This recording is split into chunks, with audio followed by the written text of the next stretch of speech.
विष्टं स्थापितं येन भूतले स्वयं रूप कदा मह्यं ददाति स्वपदान्तिकं वन्देऽहं श्रीगुरुं श्रीयुतपदकमलं श्रीगुरून् वैष्णवांश्च श्रीरूपं साग्रजातं सहगण रघुनाथान्वितं तं सजीवं साद्वैतं सावधूतं परिजनसहितं कृष्णचैतन्यदेवं श्रीराधाकृष्णपादान् सहगण ललिता श्रीविशाखान्वितांश्च नमो ॐ विष्णुपादाय कृष्णप्रेष्ठाय भूतले श्रीमते भक्ति वेदांत स्वामिन्निति नामिने नमस्ते सारस्वते देवे गौरवाणी प्रचारिणे निर्विशेष शून्यवादी पाश्चात्य देशतारिणे वाञ्छाकल्पतरुभ्यश्च कृपा सिन्धुभ्य एव च पतितानां पावनेभ्यो वैष्णवेभ्यो नमो नमः।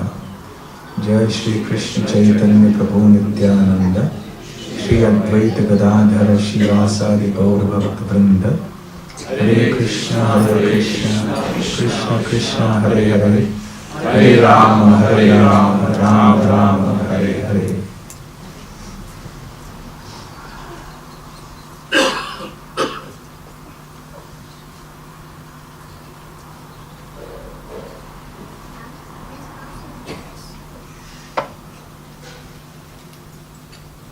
Hare Krishna. Hare Krishna.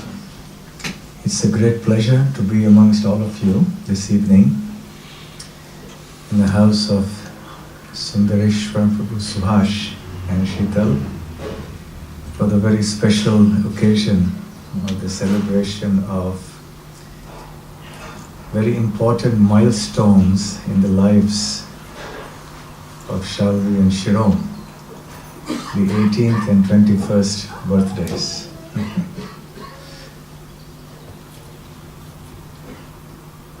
Today we was asked to speak on the topic success and lessons from the Ramayan.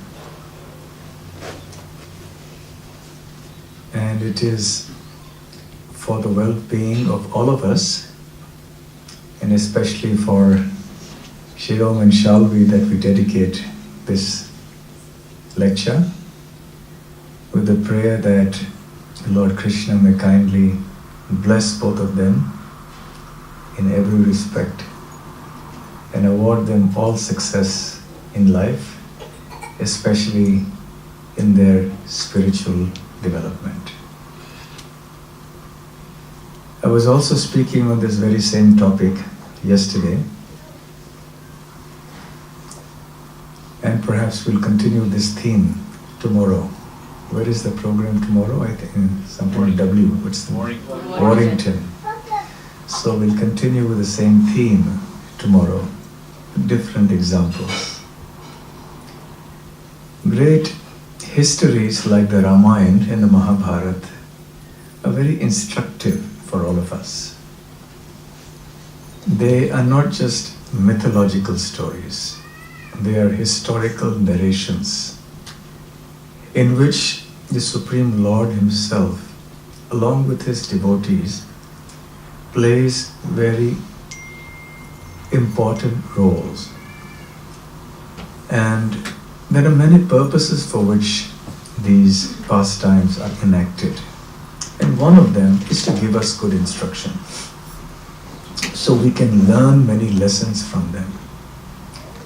And amongst all the different incarnations of God, the incarnation of Lord Ram is special because he teaches by personal example.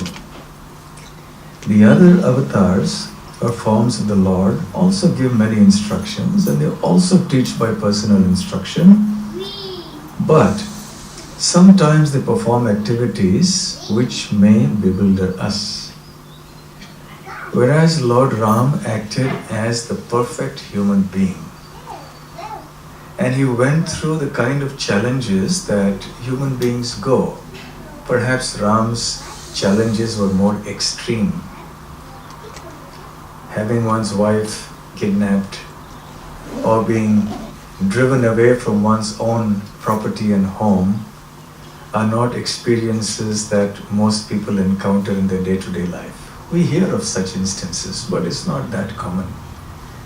Nevertheless, through such extreme examples, the Lord teaches us how we should live in our life, and specifically what real success is.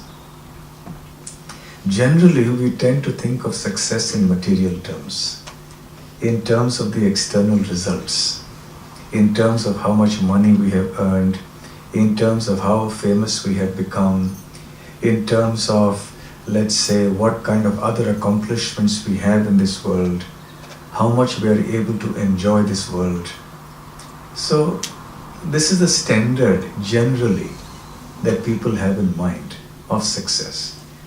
And if you have attained any of these, then people say you are a successful person. But the spiritual viewpoint is not that. The spiritual world is a different universe altogether. And the criteria and the standards of measurement are also quite different. Success, according to our scriptures, is not to be seen merely in terms of worldly attainments and accomplishments. It is to be seen primarily in terms of how much we have accomplished in the spiritual field and how much we have trod on the path of dharma, the path of virtue, as opposed to the path of adharma or sinful life. Now, there are many examples by which we can analyze how our everyday conceptions of success and failure don't work out the way they do in the scriptures. Because our vision is different, our vision is material. Let's consider a few examples from the scripture, and particularly from Ramayan, because we've just been through the Ramayan festival a few days ago, and yesterday was Hanuman Jayanti. So it's the theme, it's the season for Ram Leela. Like when you have Krishna's birthday, it's the season for Krishna Leela. So in this way, we see many interesting lessons at different times of the year for us to reflect on. Let's consider, for example, that Lord Ram was in the forest. His wife was kidnapped by Ravana. And as Ravana was carrying away Sita, there she saw the vulture king Jatayu, who also happened to be a friend of King Dasharath, who was very old now, and who was also a great well-wisher of Ram and his devotee. And he was asleep on top of a tree. As Ravana was speeding through the skies, she spotted Jatayu there, and she called out loudly to him to save her. He awoke from his slumber, and he saw Ravana carrying away Sita. He immediately flew and obstructed Ravana. And Ravana was young, he was powerful, and he had weapons. Jatayu was old, feeble, and he had no weapons. But nevertheless, Jatayu put up a tremendous fight, and the likes of which perhaps we don't hardly see anywhere. Jatayu at that time was so old, he was barely able to move. But because of this emergency situation, he got such enormous power. You know, sometimes we see in emergency situations, there's some kind of adrenaline flow that happens and we get some power that we never imagined we would get. So Jatayu was a great devotee and also exceptionally virtuous. He was 60,000 years old. And that's what he declares in the Ramayan. We're talking of the Treta Yuga. And he was old in Treta Yuga, so he came much before that. And he obstructed Ravana. And in the fierce duel, the fierce battle that ensued after that, Jatayu was defeated. But he never gave up. He made life miserable for Ravana. Such a terrible fight.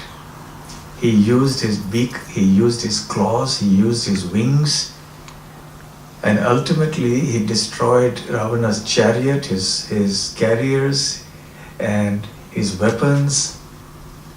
And ultimately Ravana cut off Jatayu's wings, and Jatayu lay there, fallen on the ground, helpless, unable to do anything.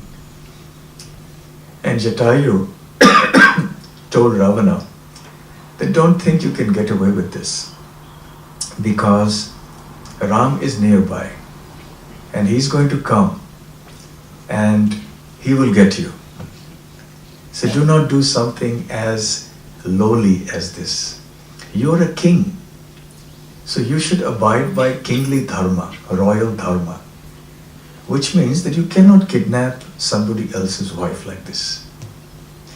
When I was speaking on this at the Bhaktivedanta Manor, I was narrating one incident where one devotee in India, who is a businessman, met me one time and he was quite disturbed because he had met, this is several years ago, maybe 10 or 15 years ago, he had met a minister.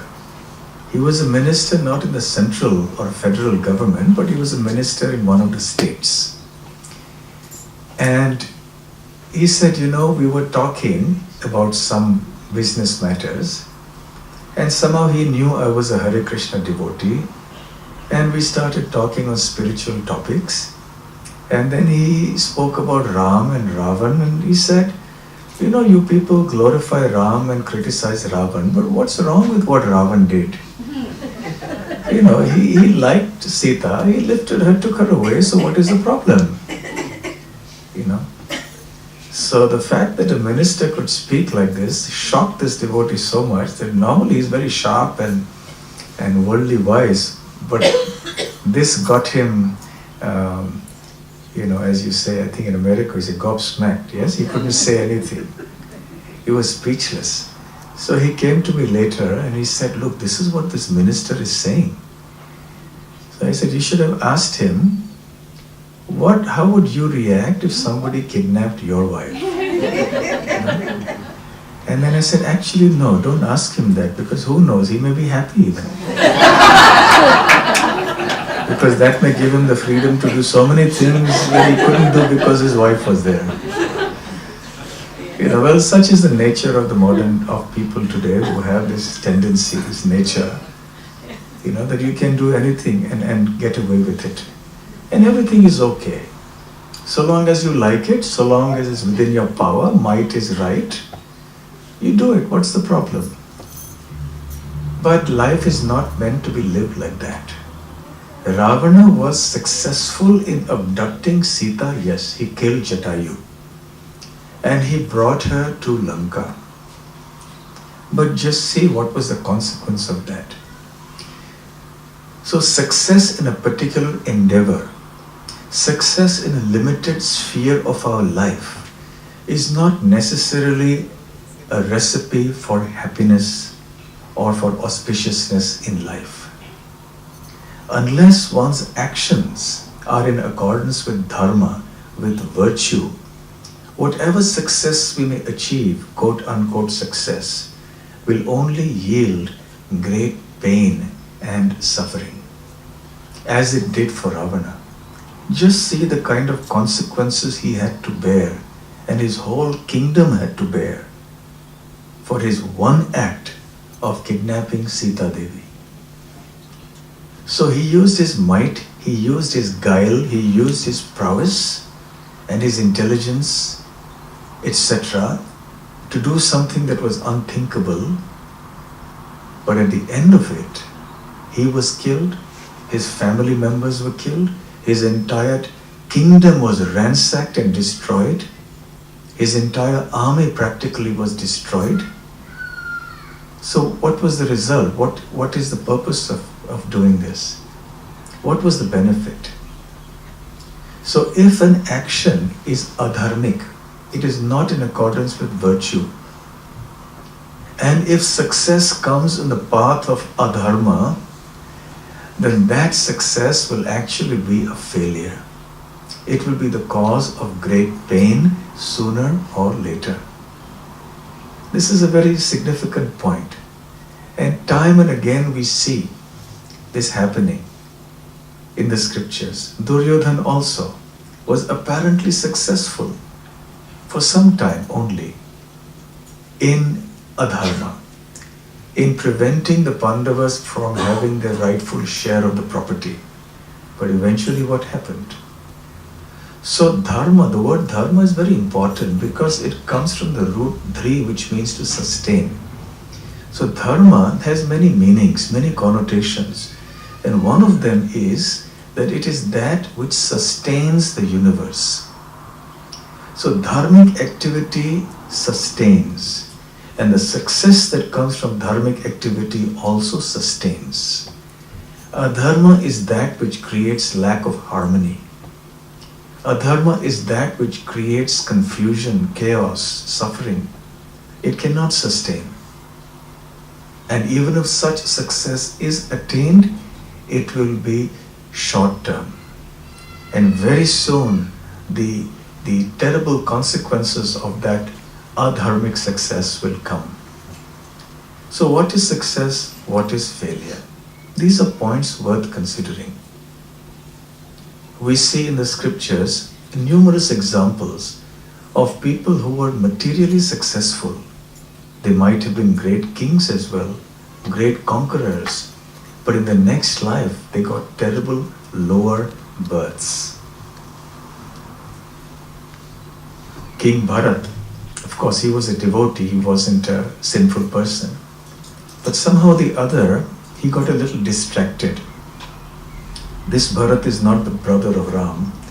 He is another Bharat after whom the whole planet was named Bharatvarsha. From Bharat comes Bharat.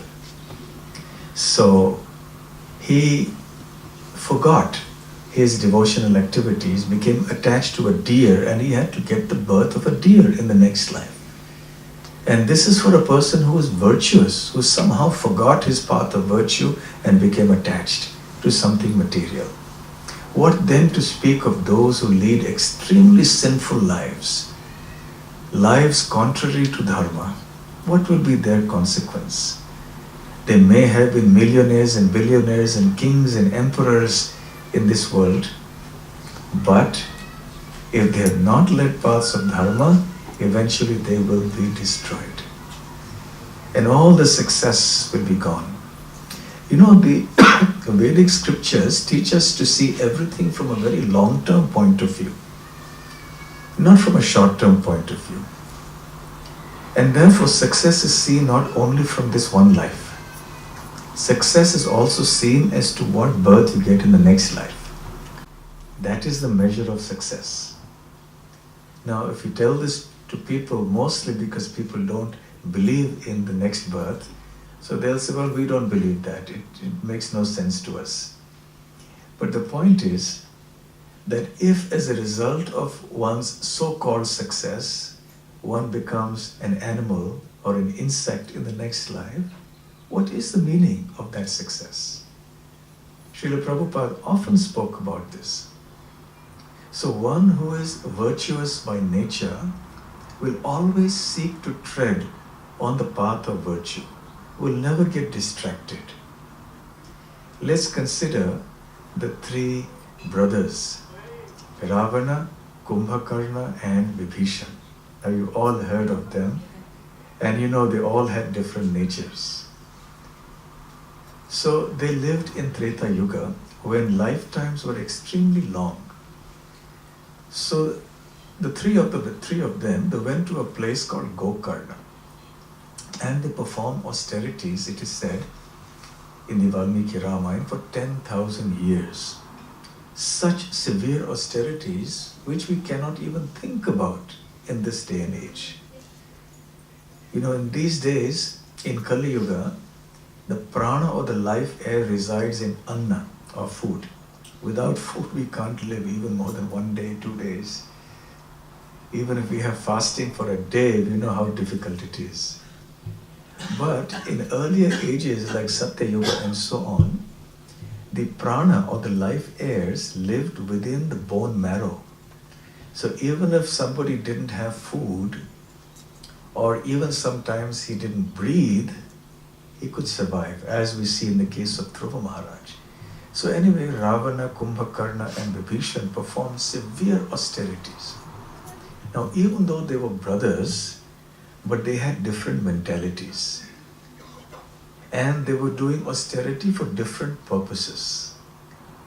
So at the end of 10,000 years, the creator of the universe, Brahma, appeared before them. And he said, I'm very impressed to see your austerities. What benediction or boon do you want? So this is what Ravan was waiting for. He said, I want the boon of immortality, complete victory over death. I should not die. So Brahma said, I'm sorry. That's not possible because even I am not immortal. Even I will die at some point in time. So this is not a boon that I have the power to grant. So ask for something else. So Ravana thought for a moment and said, all right, because he wanted immortality from the back door. If he wasn't going to get it from the front door. So he said, give me immunity from death, from various living entities of the higher planets like the Yakshas, the Nagas, the Rakshasas and so on. As far as human beings and animals on earth are concerned, I consider them like straw on the street, of no consequence. They bear no risk or danger to me. Therefore, I don't worry about them. I'm not asking you for immunity from them. I'm only asking you for immunity from these other categories. So Brahma said, all right, so be it. So Ravana was very pleased. He had evil intentions. His intention was to conquer the whole planet, if not the whole universe, and to oppress everybody else and enjoy. In the Bhagavad Gita, Lord Krishna explains that there are two kinds of people, one the demoniac and the other the divine. Those who are divine are inclined towards virtuous life, and they're always seeking to spread harmony, peace and love everywhere. And they exhibit all sorts of divine qualities like kindness, compassion, forgiveness, love, etc. On the other hand, there are those people who are demoniac. So people who are demoniac are extremely selfish, extremely egotistic, and they're very fond of worldly pleasures, and they want to obtain all sorts of worldly attainments and accomplishments at any cost, even if it means killing other people who are near to them. They don't mind it. They want that material success at any cost. So Ravana was in this second category. So he wanted to have, lordship over the entire universe. And he was very happy when he got this benediction. And then Lord Brahma turned to Vibhishan. So what boon do you want? Vibhishan said, my dear Lord, I am fully satisfied just by seeing you. You are a great personality. Just by looking at you, one's heart gets purified. So what more can I seek from you? I have received your darshan, and that is enough for me.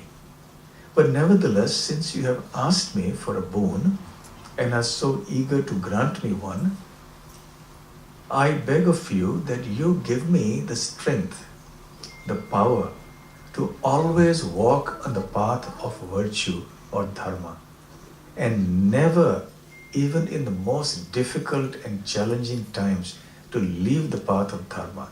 This, I believe, will be the success of my life. So just see, you have two brothers, completely different standards of success in their minds. So what was Ravana's standard? Conquer the whole world, enjoy the whole world as much as you can.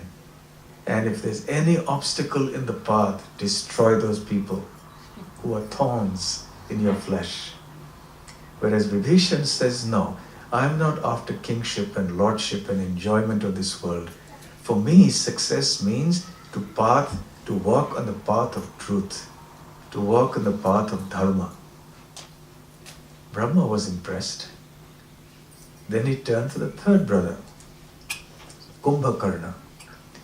Now when Brahma turned to Kumbhakarna, the demigods who were accompanying Brahma became alarmed because they had already seen the boon that Ravana had got. And they whispered to Brahma and said, "My dear Lord, the boon that you have given to Ravana will make him practically unconquerable. He will become so powerful that even we demigods will not be able to defeat him. We will not even be able to stand in front of him." And now his third brother, or rather his second brother, Kumbhakarna, is also inclined to evil. If you grant him this benediction, then he will definitely use it for the same purposes that Ravana has. Kumbhakarna is already extraordinarily powerful. And now, if you give him a benediction that he seeks, then he will definitely create havoc in the whole world, in the whole universe. Therefore, kindly bewilder his mind in such a way that he asks you for a benediction that is harmless. So Brahma reflected for a moment. So he summoned his good wife. Who is the wife of Brahma? Saraswati, who is the goddess of learning and the goddess of speech. So she said, "Yes, what can I do?" So he said, "Please sit on the tongue of Kumbhakarna and speak what is appropriate for the purposes of the demigods." So she said, "Fine." So she went and sat on the tongue of Kumbhakarna, and then Brahma came to Kumbhakarna and said, "So my dear Kumbhakarna, what benediction do you want?" And immediately, straight from the mouth of Kumbhakarna came some word. The word was Nidratvam. I want to sleep. I want the benediction that I will be able to sleep and sleep and sleep for a long time. Actually, what Kumbhakarna wanted to say was Nirdevatvam. That means let there be annihilation of all the demigods. Another version says that he wanted to ask for Nityatvam. Nitya means eternal life. So he also wanted to ask for immortality. So in the effort of asking Nityatvam or Nirdevatvam, there was a slip of the tongue. But little did he know that that slip of the tongue was done by Saraswati Devi, the goddess of speech and learning, sitting on his tongue. We all make slips of the tongue, isn't it? Sometimes we make embarrassing slips of the tongue. We say so many things, something comes out of the mouth, we intended to say something, and something else comes out of the mouth. It happens sometimes. So as soon as Kumbhakarna made this slip of the tongue, Brahma lost no time in saying Tathastu, I grant you the benediction. Before he could change his mind and before he could realize what blunder he had committed. And immediately Brahma left with the demigods before Kumbhakarna could realize what had happened. And then Kumbhakarna came to his senses and slapped his forehead and said, "My God," of course, I don't think he said God, he didn't believe in God. Whatever it is that he said, "What did I ask for? How could this happen? I asked for long sleep? I never even dreamt of such a thing. I wanted eternal life, not sleep. But somehow this word came out of my mouth and Brahma has granted me this. And now I have no choice but to sleep. And if I want to change that, again I have to perform penances for 10,000 years and get another boon from Brahma." So we see that each person has his or her own standard of what constitutes success in life. According to our inclinations, according to our leanings towards dharma or adharma, we will have our own conceptions of success. So see Vibhishan's standard. Vibhishan was so clear And therefore, and they were building a bridge, or they were just about to start building the bridge across the ocean to reach Lanka. Ravana called all his ministers, his commanders of the army, and so on. And then he asked for advice. And at that time,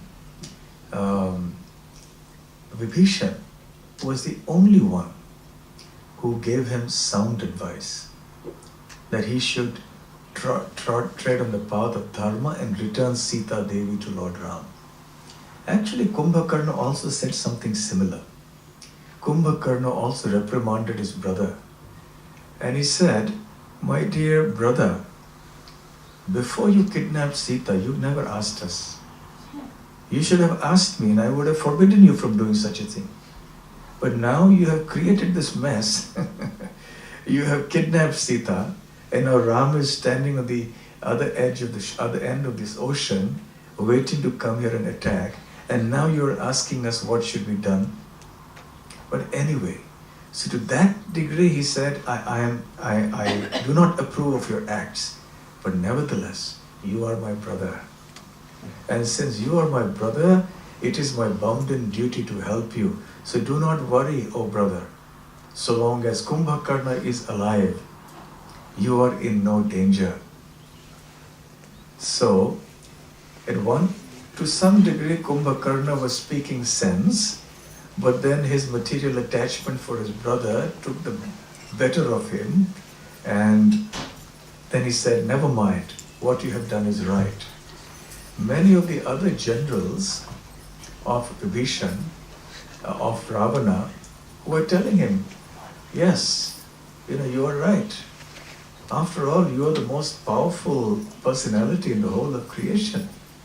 So everything that you have done is quite perfect. Don't worry." And so they were egging him on. They were all yes men.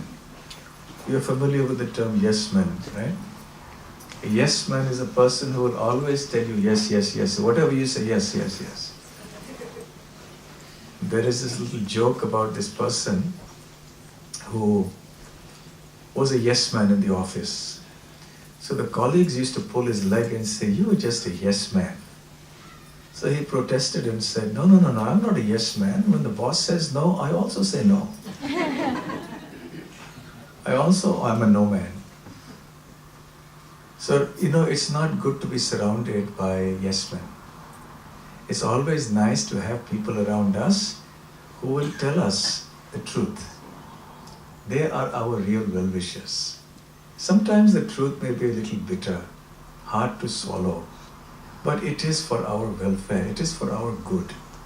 And a truly intelligent person doesn't hold grudges against a well-wisher who speaks harsh words intended for one's welfare. But only a person with certain divine tendencies will be able to think like this. Because nobody likes to be told their own faults. Nobody likes to be corrected. Even children don't like, little children, babies don't like to be corrected. And by the time you grow up, the ego has grown so much that you can't tolerate anybody finding fault. So finding fault is something we cannot tolerate. If somebody finds fault with us, it's very hard to tolerate.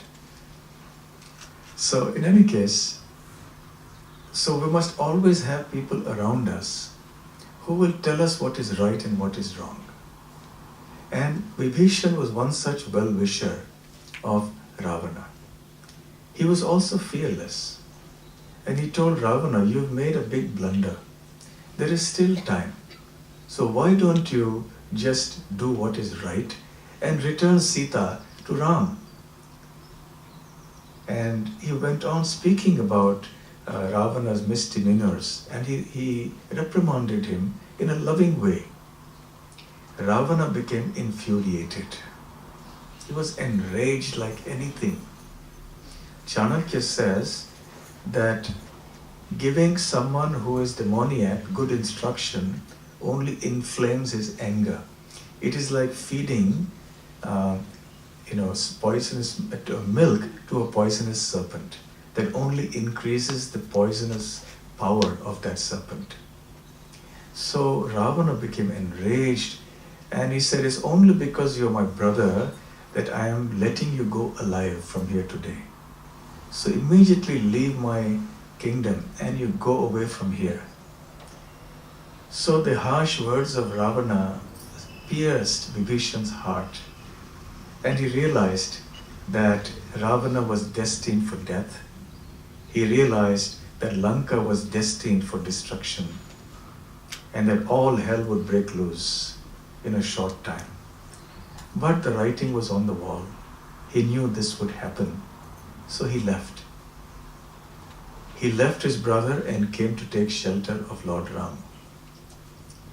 So Ravana's idea of success was that he should do what he liked and he should have people around him who would try to help him to achieve that. But Vibhishan stuck to the path of dharma. He had this benediction he had asked from Brahma: "Give me the strength to stand by dharma even in the most difficult circumstances." And he did so, even at the risk of his life. Nobody likes to be removed from a position of power. He was, after all, a prince under Ravana. Had he sided with Ravana, and had Ravana not got killed, he would have enjoyed so much of prosperity and power in Lanka. But he wasn't concerned about that. So therefore he took the path of dharma, and that was Vibhishan's success. Eventually, of course, Vibhishan became the king because he took shelter of Lord Ram, and after Lord Ram had killed Ravana, then he installed Vibhishan as the king of Lanka. So success is something that we see from the point of dharma or adharma, not merely from the point of view of worldly accomplishments. And this is the theme which I started to speak on. Coming next to dealing with success. How does one deal with the material or even spiritual success that one may have? There is a question of being noble, gracious in defeat and noble in victory or success. Noble in success, gracious in failure. That is what our scriptures teach us. After Ravana had been killed by Ram, Vibhishan was very furious with his brother because it was only because of Ravana's foolishness and arrogance that such devastation had been caused. So many millions of soldiers had died. So many ladies had become widows for no reason. So he said to Ram that he doesn't deserve to be cremated. Let him just die. His body just remain here and let the vultures just take it. He was so angry with Ravan. But Ram said, no. See, whatever it may be, we have issues with him. He performed a very sinful act of stealing my wife. And he also similarly stole many other people's wives. He forced himself upon many women. And he did many, many other things that were highly objectionable as per dharma. But nevertheless, we should give him the due honors in death. So perform his cremation rites with due honor. So Ram was noble. He gave the credit due. This was the Kshatriya code of conduct, you see. So when soldiers fight, two armies fight, according to the code of conduct, when the enemy dies, you even may give him a decent cremation or a burial. So Ram was noble even in his victory. We also see how Sita was noble. After Ravana had been killed, Ram sent Hanuman once again to Sita.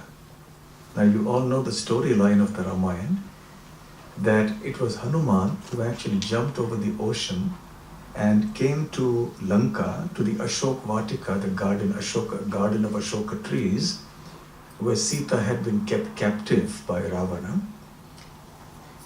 And he approached her incognito secretly, and finally he won her confidence. She began to trust him. Initially she was suspicious of who this monkey was, but later she trusted him, and he gave her Lord Ram's ring. And then she understood that this was a well-wisher. And she refused to go back with Hanuman. Hanuman said, I will take you on my shoulder. I will jump across the sea and go back to Ram. She said, no. Proper justice must be done. And Ram must come here and rescue me. So Hanuman went back, but before that he created havoc in Lanka, as you know. And then after the battle was over, then Ram asked him to go once again to see Sita and to escort her and bring her to where he and Lakshmana were. So as Hanuman came there, he saw Sita Devi, who had no idea what had happened in the battle. She was there in the Ashoka Vatika. She was surrounded by these female demonesses, these Rakshasis, who had been appointed by Ravana to guard Sita. So somehow when these demonesses were a little inattentive or they were away here and there, he again approached Sita. And he said, these demonesses have caused you so much harm. They have tortured you mentally, put you in such a state of fear and anxiety. Just say the word and I will destroy them all. Ram has already killed Ravana and his army. And these demonesses who have caused you so much pain, I will ensure that they are killed. So Sita looked at Hanuman and said, no, Hanuman, they are merely doing the bidding of their master. What is their fault? They are just faithful servants.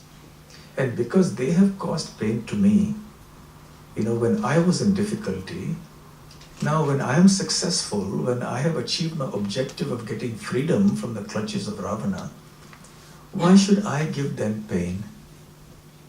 Evil should not be returned with evil. And she said, Hanuman, let me tell you a story. So Hanuman was all ears.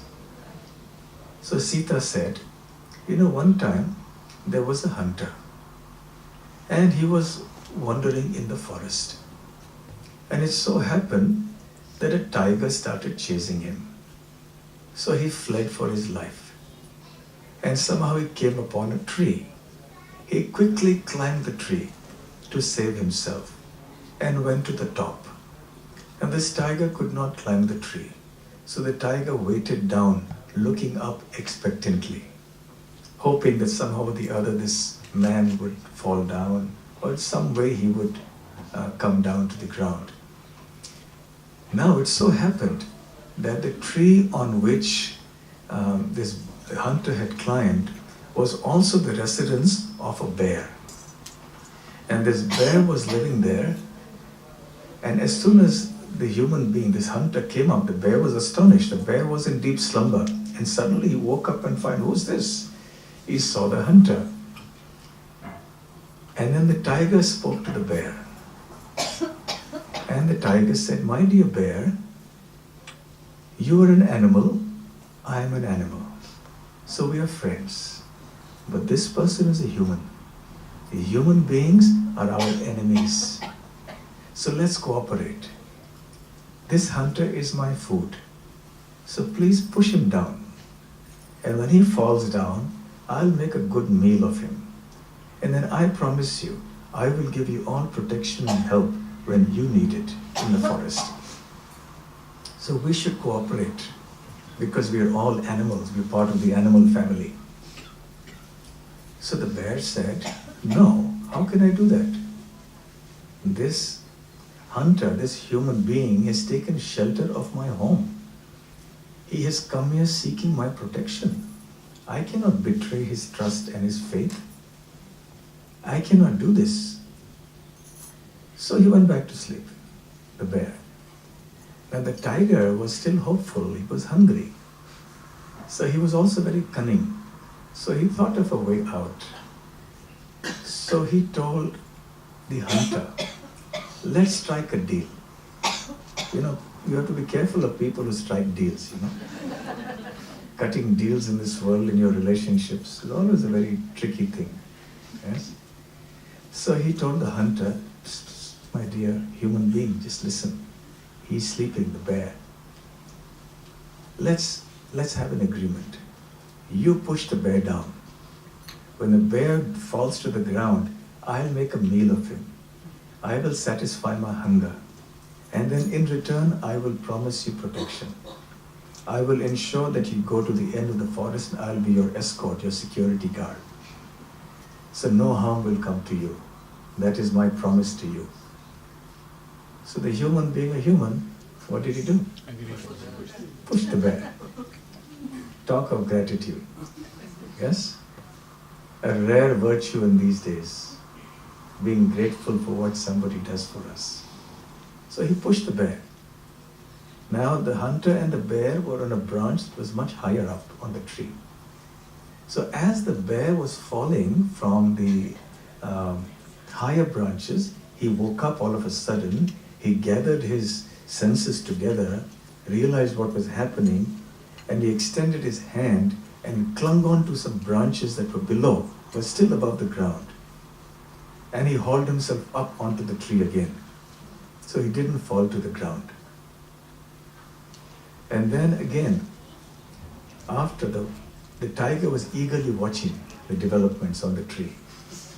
So then he told the tiger this time, he told the bear, I beg your pardon, "My dear bear, just see. Didn't I warn you about human beings? This is how human beings are. Most ungrateful.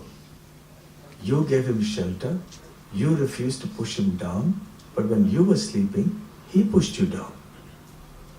So therefore, let's make a deal again.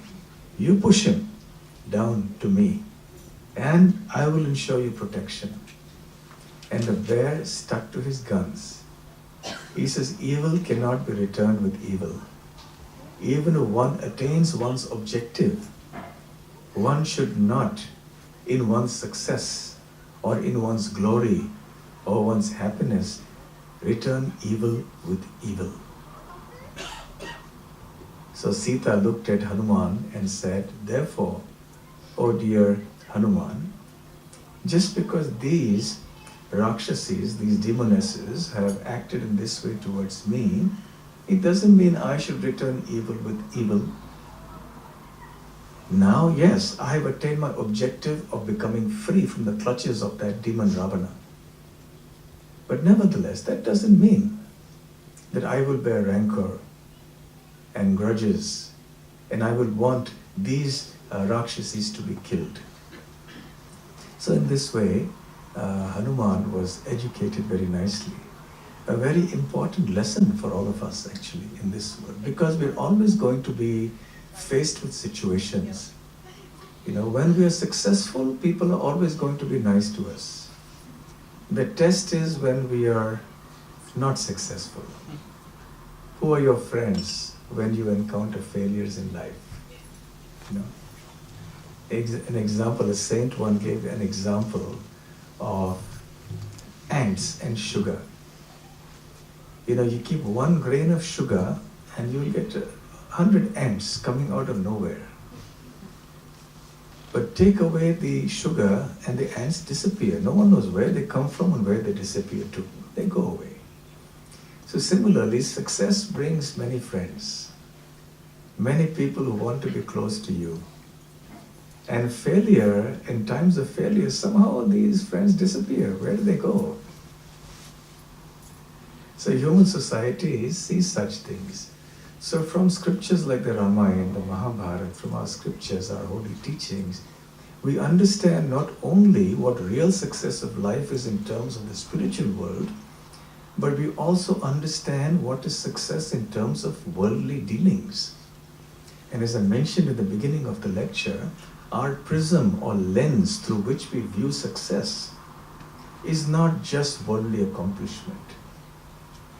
If we follow in the footsteps of Vibhishan, of Ram, of Sita, of Hanuman, who tread the path of virtue no matter what, then we will be truly successful in our life. Yeah, in yesterday's lecture, I was talking about Ram. Just see, he was successful in every respect, just on the verge of being announced or anointed as the crown prince of Ayodhya. And at the very last moment, everything changed. And he was sent into exile for 14 years, wearing tree bark. He lost his kingdom for 14 years. He lost all the luxuries and comforts and the prestige of the royal palace. And wearing tree bark, he had to live for 14 years eating roots and berries, bearing the cold and the heat and the rain of the forest. He could not enter into any town or any city. He had to withstand the trouble given by so many demons and wild animals and so on. But he bore it without complaint, because he understood that it was important for him to keep the dharma of his father. His father had given a vow, and the vow had to be kept at any cost. Today, generally, people don't keep their word. In the early days, people needn't have written contracts. Nowadays, the legal profession is thriving because people have lost trust. And even with documentation, people still violate the agreement. And therefore, you have to go to court, and then so much happens after that. But actually, according to our scriptures, once we give our word to somebody, we should never break it. Even if breaking it means a lot of discomfort to us, a lot of pain to us. Because there is a value in what we say. So Ram was Satyavakyaha. Always spoke the truth. He was Dharmagya. He always followed Dharma. He knew the intricacies of Dharma and he followed it in all respects.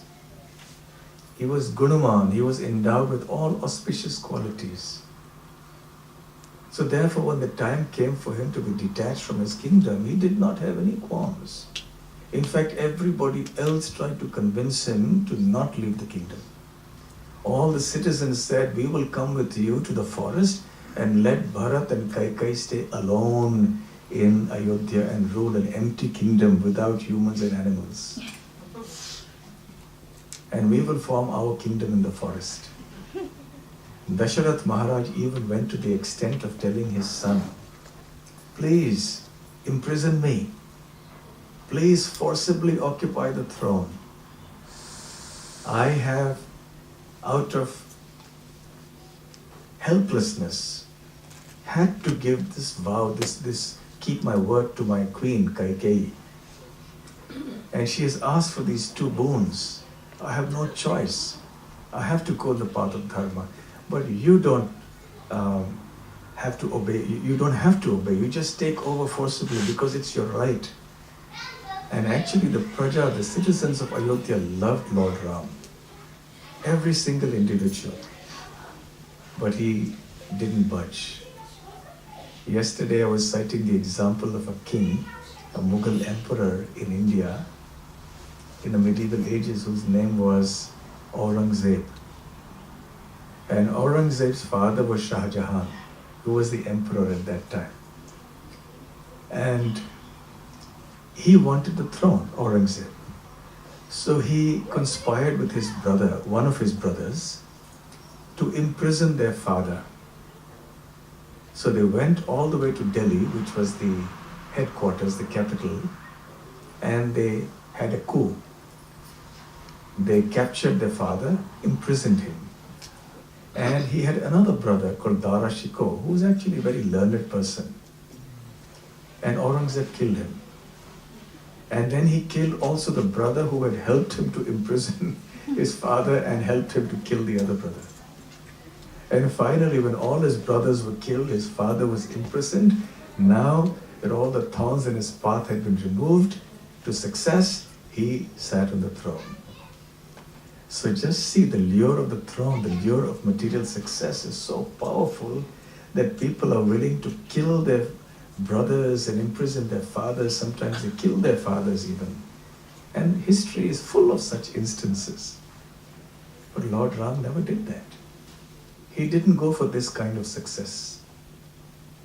He didn't think that in order to attain the throne of Ayodhya, he should perform something that was basically adharma, something that was against virtue and civilized and cultured behavior. So therefore, for us as human beings, we always have to balance these two. Yes, there are many temptations in life, many aspirations that we all have in life. But if we keep dharma or virtue foremost in our mind, that will be our true success. And for success, it doesn't matter whether you have very great capability or whether you're a small person. You've all heard of the story of the squirrel and Hanuman. Some people say it's another monkey. This pastime doesn't appear in Valmiki Ramayan, neither does it appear in the Ramcharitmanas, but it's a part of popular folklore, and it's there in one of the Ramayans in the Telugu language called Ranganath Ramayan. But anyway, it's a very popular story. So the story goes as follows, that when the monkey army of Lord Ram was building this bridge across the ocean, the powerful monkeys were lifting huge boulders and sometimes the tops of mountains, and they were throwing it into the sea. And these boulders were floating by Lord Ram's mystic potency. And the bridge was being built at a very rapid pace. And as the monkeys were going back and forth, they saw one squirrel. And the squirrel was coming in the way. And he said, "Hey squirrel, come on, move out of the way. Don't you see we're busy here? We're doing some very big job. We're building a bridge across the sea for Lord Ram. And you're just a disturbance here, in a hurry to carry these big stones, we might crush you under our feet. So please move aside." The squirrel said, No. I also want to join you in this glorious task of serving Ram. I also want to participate in building this bridge. But squirrel, you're such a tiny creature. What can you do? What can you lift to build a bridge? The squirrel was just taking grains of sand and perhaps at the most a few pebbles and putting them there in the bridge. And the monkey started laughing. What are you going to do building a bridge? Is your effort going to be of any value? Is it of any consequence? What difference is it going to make for this bridge, which is so huge? So the squirrel was undaunted. At that time, Lord Ram came on the scene. And he was very kind and compassionate to the squirrel. He picked up the squirrel very gently in his hands, and he stroked it with his 3 fingers. And it is said that's how the squirrel from that day on got 3 white stripes on its back. I think you call it chipmunk here? Yeah. Chipmunk or squirrel. So, and then he explained to the monkeys. He said, look, you are doing a humongous service, lifting these huge boulders and mountains and preparing the bridge across the sea, something quite unprecedented. And you have the power to do it. So you're doing it because you have that power. The squirrel doesn't have the kind of power you have. You are extending yourself to 100% of your strength. And the squirrel is extending itself to 100% of its strength.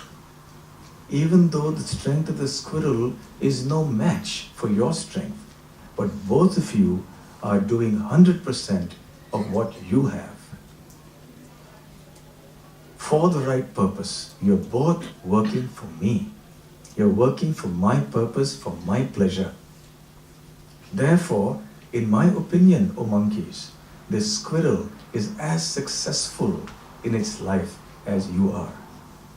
I do not see success and failure only in external terms. I do not see only that you have put so many mountains and rocks over here. Yes, I'm happy and pleased with your service, but I'm equally pleased with this squirrel. And ultimately, O monkeys, please know that the strength that you have, and the strength that the squirrel has, however minute it may be, also comes from me. In the Bhagavad Gita, Lord Krishna explains, Buddhir Buddhimatam Asmi. I am the intelligence of the intelligent. Tejas Tejas Vinamaham. I am the prowess of the powerful. He also says, Balam Balavitam Chaham. I am the strength of the strong. So wherever we see strength, we should know that that strength is ultimately coming from the original reservoir of strength. That's the Supreme Lord. Wherever we see intelligence, we should know that it is coming from the reservoir of intelligence. That is the Supreme Lord, Sri Krishna or Sri Ram. Even when there are people with less strength or less intelligence, even that little strength or little intelligence comes from the Lord. So He is the original reservoir of all these great qualities of strength, intelligence, etc. And it is He who distributes this, who imparts this to different living entities according to their karma. So some people acquire enormous physical strength and some people don't. Some people acquire enormous intelligence, some people don't. Regardless of whether we have more or less of these material qualifications, the important point, as Lord Ram teaches in this story, is that we should use it for the right purpose. Therein lies our success. Use it for the Lord's service, whether it's less or more. One may have 10 pounds, you say pounds here. One may have 10 pounds, or one may have 1,000,000 pounds. Never mind. Use it for the Lord's service. One may be a champion wrestler or a boxer, one may be a weakling. Whatever we have, use it for the Lord's service. And the second thing he says, do it in a spirit of service. Do it to please me. And thirdly, don't become proud. He saw the dear monkeys, just because you have so much power, don't become proud. Ultimately, know this power is mine. It's coming from me. Don't be proud of borrowed plumes. Yes, there's a saying, there's a proverb like that. If a bird takes on the feathers of the peacock and says, I'm so beautiful, somebody else will say, it's not your beauty, you borrowed the plumes of the peacock. It's actually the peacock that is very beautiful. So therefore, one must serve. It doesn't matter, whether we have less or more. You see, external accomplishments usually seem very spectacular. And people are dazzled by some exceptional display of power or intelligence or wealth or something. We human beings get very impressed very easily by some small display of some opulence in this world. But the Lord is not impressed by these things. The Lord is not impressed by our money. He is not impressed by our name and fame. He is not impressed by our power, our intelligence. He is only impressed by our devotion. He is only impressed by the kind of divine qualities that we have acquired. He is only impressed when we walk on the path of Dharma. That is true success in the eyes of God. And that will ensure ultimately a life of immortality to us. The boons that Ravana and Kumbhakarna were seeking, Nityatvam, eternal life, can be obtained not by being demoniac as Ravana and Kumbhakarna were, but by being dharmic like Vibhishan was. So that is our real success in life.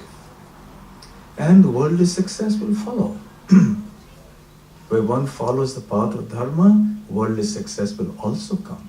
And if by chance it doesn't come, one accepts that as the Lord's grace. The very last verse of the Bhagavad Gita is Yatra Yogeshwara Krishna, Yatra Partha Dhanurtharaha, Tatra Shri Vijayo Bhutir Dhruva Nitir Matir Mama.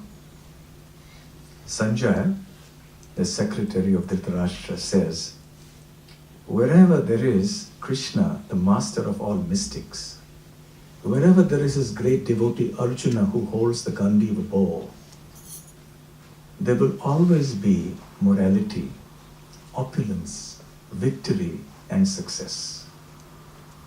So if we take shelter of God and walk his path, and if we are not going to be influenced too much by the worldly current around us, then the Lord will consider us successful, and that is the only real success that one should worry about.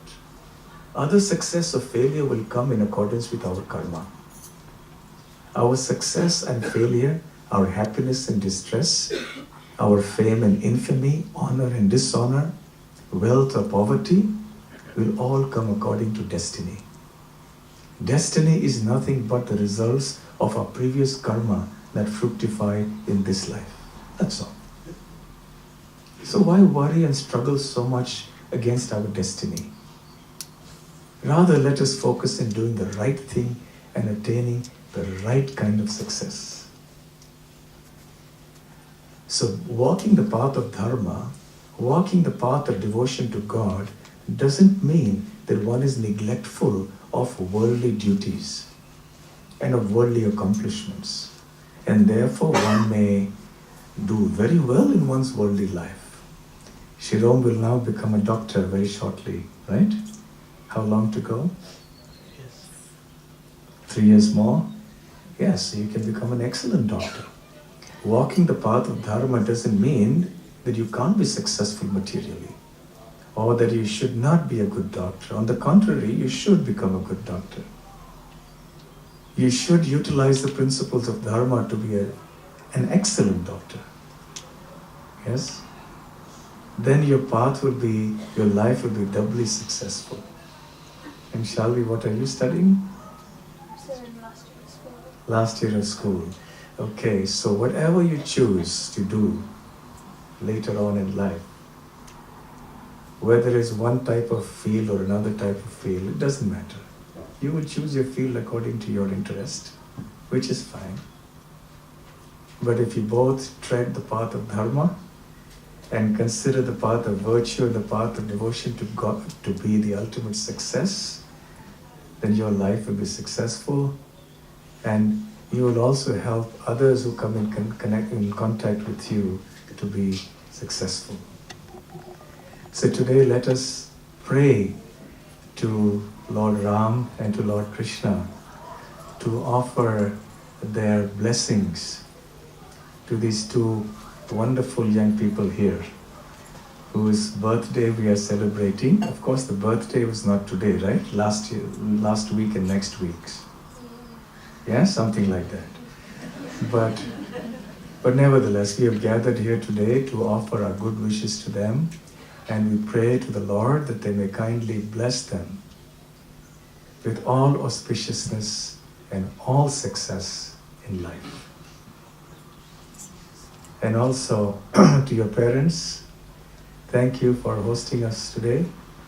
And finally to all of you who have come here for this program, thank you for coming, and thank you for your kind and patient attention to this program. Thank you very much. Hare Krishna. Hare Krishna.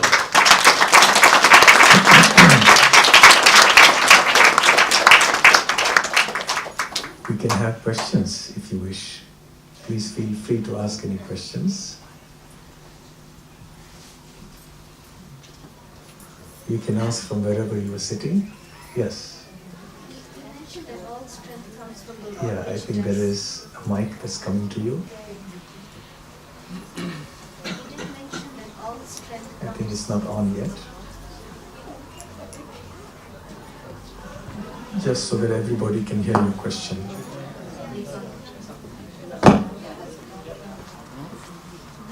It was inspiring all this children. Okay, you can just speak without the mic and I'll repeat the question. Yes. Yeah, I think I'm there. Yeah. You did mention about that story about the squirrel, and that all the strength comes from the Lord, then why are people like Ravana created in the first place? Why does he give his strength indirectly through Brahma and all of these to these vicious people as well? Because he can direct the strength towards more sort of divine sort of virtues and other things in people to make the world a better place to live in. Right. And it's more demonic these days, as we can all see anyway. So Right. where is his strength going at this point in time? Right. You see, according to the Bhagavad Gita, there are two universes or two worlds. One is the material world in which we stay. And beyond this material world is the spiritual world.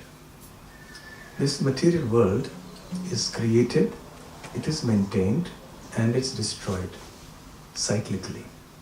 This goes on eternally. But beyond this ever-changing material world, there is an eternal realm, a spiritual world, which is called Vaikuntha in Sanskrit, the kingdom of God. And we as eternal spiritual sparks are meant to be in that spiritual atmosphere. That is our real home. But somehow or the other, we have misused our free will and independence to come into this material world where everything is temporary. This material world has been designed to be temporary and to give distress. One could compare this material world with a prison. So why does a prison exist? Because there will always be people in any given society who will have some criminal inclinations and who will perform some crime. So if such criminals are allowed to remain freely in the society, there will be no justice and they will continue to create further chaos in the society.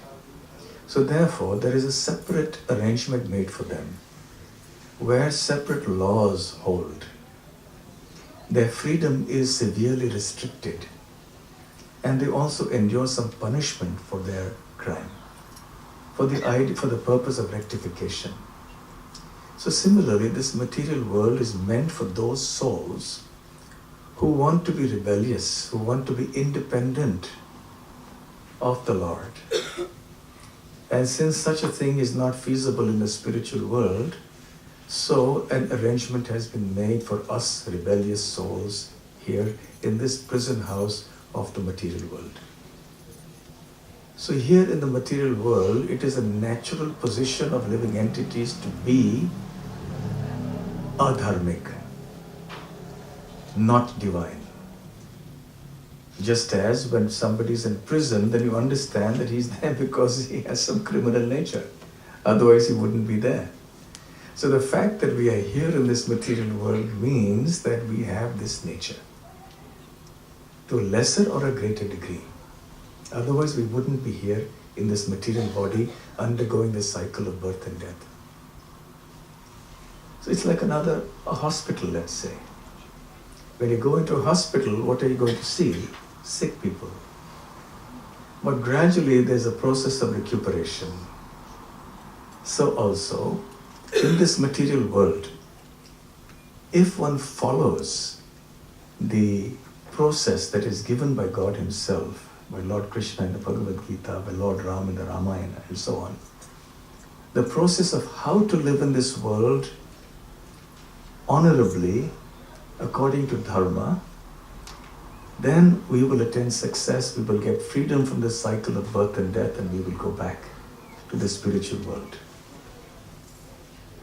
So by default, the mental condition of living entities in this material world is that of Ravana. Many Ravanas. Ravana is an extreme case. So we have that tendency. We also have a divine tendency in us. So we have this competition that's going on in our heart. So the Lord fulfills the desires of all the living entities because we wanted to be independent of Him. So He granted us that freedom. He gave a special facility for us. It's not that he's happy with this. Because you see, the ultimate relationship between the soul and God is one of love. And love cannot be forced. You cannot hold a gun to somebody's head and say, love me. So the Lord is all powerful. He can make all of us love him if he wants, just by a click. But what's the fun? If the living entities do not voluntarily submit themselves to his service out of voluntary love, then it doesn't make sense.